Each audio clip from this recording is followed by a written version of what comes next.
DJ चंचल DJ चंचल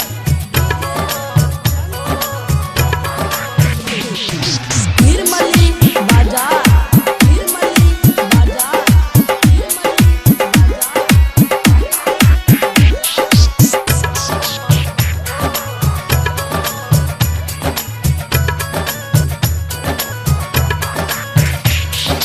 छोड़ के ना जाना दिल छोड़ के न जाना, छोड़ के ना जाना दिल तोड़ के न जाना, छोड़ के ना जाना दिल तोड़ के न जाना। मरते हैं तुझ पे जानम, मरते हैं तुझ पे जानम, हमें न भुलाना। छोड़ के ना जाना दिल तोड़ के न जाना, छोड़ के न जाना दिल तोड़ के न जाना।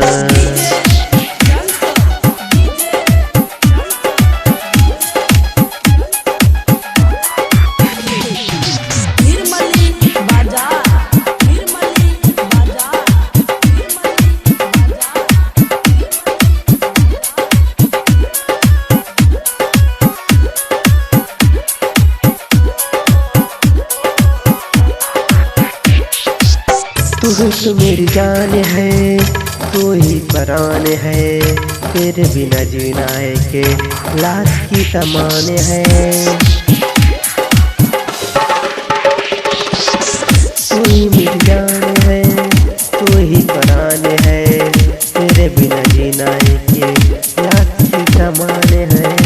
जुदाई न कर पाएंगे, साथ न निभाना। छोड़ के ना जाना दिल तोड़ के न जाना, छोड़ के ना जाना दिल